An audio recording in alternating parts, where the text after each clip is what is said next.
여보세요? 서연아, 어머니, 왜 저한테 직접 연락하세요? 그날 밤 저는 단 한 통의 전화를 걸었을 뿐이었습니다. 아들이 바쁘다 해서 며느리에게 직접 연락한 게 뭐 그리 큰 잘못이었을까요? 수학이 넘어 며느리의 목소리는 차갑다 못해 어딘가 다급했습니다. 끊어진 뒤로 희미하게 들린 낯선 남자의 웃음소리. 그 순간 알 수 없는 두려움이 엄습했지만 저는 몰랐습니다. 그 절차라는 한마디가 사실은 모든 비극의 암호라는 걸. 그저 가족을 지키고 싶었을 뿐인데 어느 순간부터 저는 집안에서 겉돌기 시작했고 모든 것은 걷잡을 수 없는 후폭풍으로 번지기 시작했습니다. 오늘 제 이야기를 끝까지 들어보시겠습니까?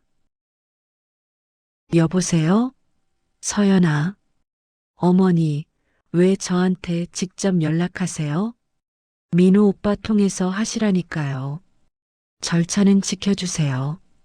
말투가 차갑다 못해 다급해 보였다. 뚝 전화가 끊어졌다.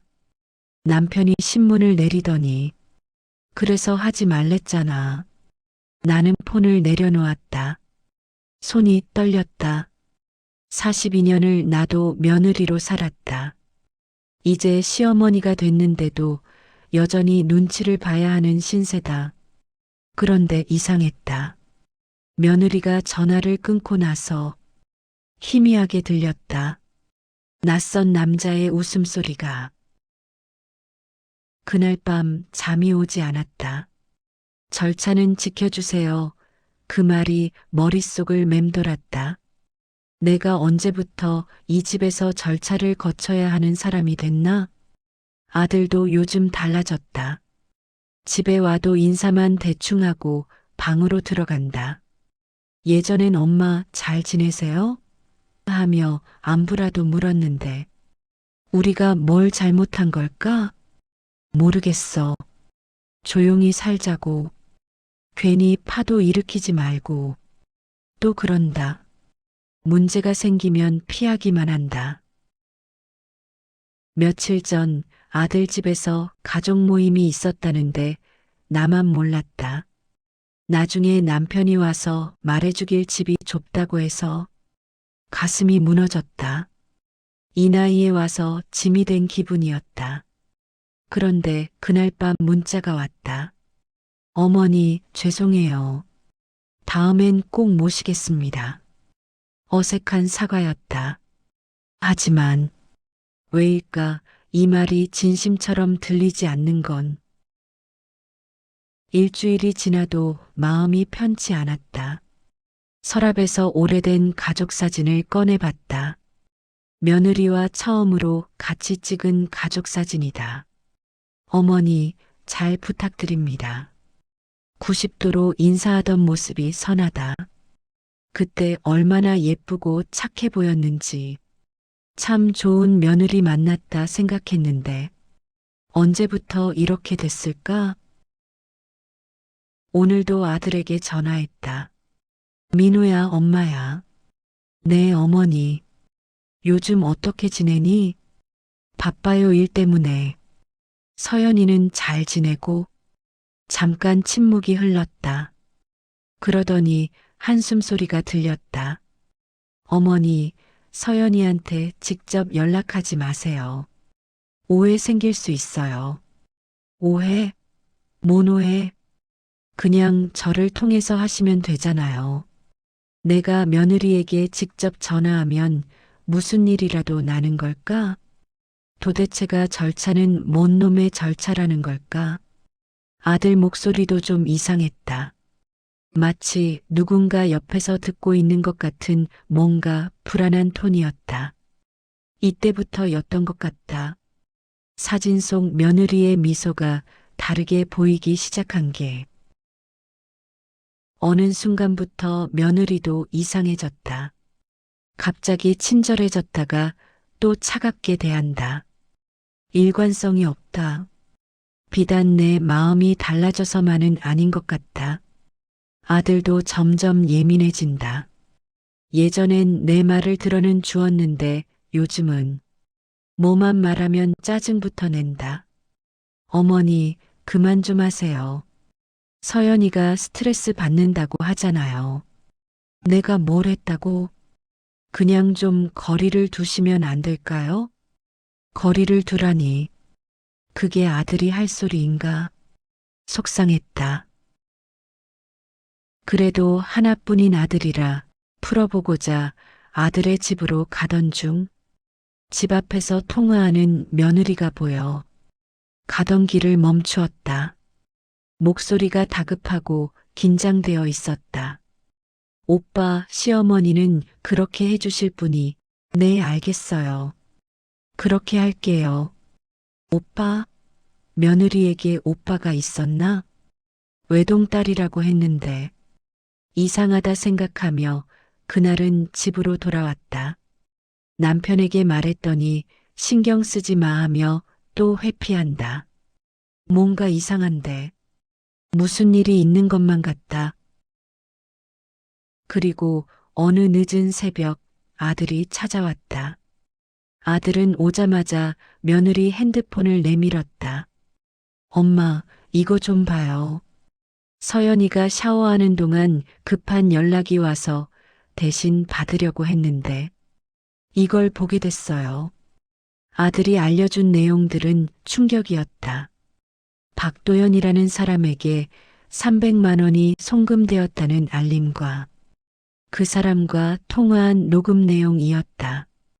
절차부터 깨, 고립부터 시켜. 그러면 남편도 아들도 쉽게 움직여. 아들이 울먹이면서 그러더라. 엄마, 서연이가 이 남자랑 계획을 같이 세우고 있었어요. 민호야, 그게 무슨 소리야? 머릿속이 하얘졌다. 이 남자 이름이 박도연이에요. 서연이 말로는 대학 동창인데 사실은 빚이 엄청 많다고 해요. 그리고 어머니, 이거 보세요. 며느리와 박도연의 카카오톡 대화였다. 우리 집 앞에서, 뒤에서, 심지어 내가 장 보러 가는 모습까지 서로 주고받고 있었다. 시어머니 언제쯤 처리할 거야? 조금만 더 기다려. 계획대로 하면 돼. 빨리 해. 나도 한계야. 처리, 나를. 그리고 그 순간 아들이 무릎을 꿇고는 울면서 말했다. 엄마, 정말 죄송해요. 이제라도 어머니 곁을 지킬게요. 며칠이 지나도 잠이 안 온다. 계속 그 메시지들이 머릿속을 맴돈다. 철이라는 단어가 특히 무섭다. 아들이 더 알아봤다고 했다. 결과가 충격적이었다. 어머니, 박도연이 서연이한테 돈을 빌려줬어요. 5천만 원이나. 5천만 원? 네, 그런데 조건이 어머니 집을 담보로 잡겠다는 거예요. 퍼즐 조각들이 맞춰지기 시작했다. 그리고 어머니, 더 무서운 게 있어요. 뭔데? 박도연이 어머니한테 사고를 만들 계획을 세우고 있는 것 같아요. 몸서리가 처지게 무서워졌다. 어제는 며느리가 내가 좋아하는 과일까지 사다 주면서 어머니 건강 조심하세요라고 했다.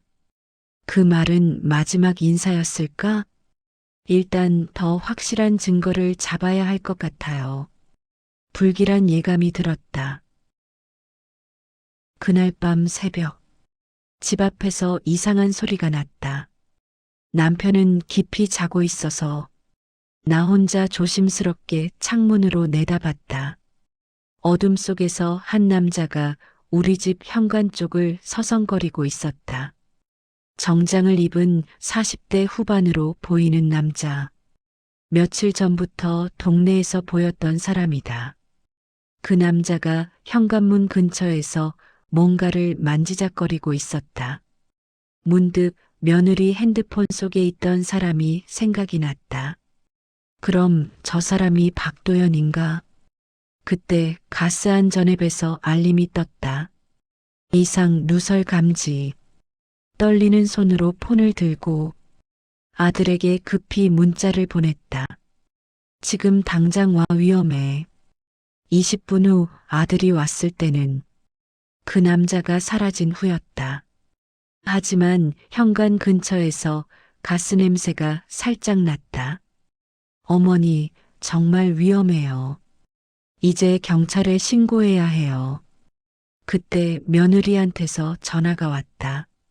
어머니, 내일 점심에 만나실 수 있나요? 중요한 얘기가 있어서요. 목소리가 떨리고 있었다. 무슨 얘기인데? 전화로는 어려워요. 만나서 말씀드릴게요. 어머니 혼자 오세요. 꼭 만나야만 해요. 아들이 고개를 저으며 안 된다는 신호를 보냈지만 나는 결심했다. 알겠다. 내일 2시에 만나자. 이제 모든 게 끝날 때가 온 것 같다. 오늘이 며느리와 만나기로 한 날이다. 약속 시간 30분 전부터 카페 앞에서 기다렸다. 손이 계속 떨렸다. 며느리가 나타났을 때 충격이었다. 얼굴이 완전히 달라져 있었다. 평소의 단정한 모습이 아니라 뭔가 절박해 보였다. 어머니, 며느리가 갑자기 카페 한복판에서 무릎을 꿇었다. 어머니, 죄송해요. 뭔 소리야? 박도연이 미쳤어요. 처음엔 그냥 돈이 목적이었는데 이제는 정말로 어머니를 해치려고 해요. 며느리 목소리가 떨리고 있었다. 진짜 무서워하는 것 같았다. 제가 어머니한테 했던 일들 다 제 잘못이에요. 하지만 이제는 저도 박도연이 무서워요.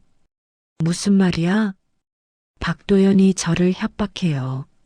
만약 계획이 실패하면 저를 경찰에 신고하겠다고. 그때 며느리 핸드폰이 울렸다. 박도연이었나 보다. 며느리 얼굴이 더 하얘졌다. 어머니, 박도연이 오늘 밤에 마지막 계획을 실행하겠다고 했어요. 그게 뭔데? 집에 불을 낼 거래요. 어머니, 제발 어떻게 하면 좋을까요? 며느리가 나한테 도움을 요청하고 있다. 이 상황을 어떻게 해석해야 할까? 내 핸드폰 속 녹음앱만이 빨간 불빛을 깜빡이고 있었다. 아직 저는 답을 내리지 못했습니다. 그 눈물이 진심이었을까요? 아니면 끝까지 계산된 연기였을까요? 여러분이라면 어떻게 하시겠습니까? 며느리를 믿으시겠습니까? 아니면 경찰에 신고하시겠습니까? 댓글로 생각을 남겨주세요. 구독과 좋아요, 알림 설정까지 잊지 마세요. 다음 이야기에서 다시 만나 뵙겠습니다.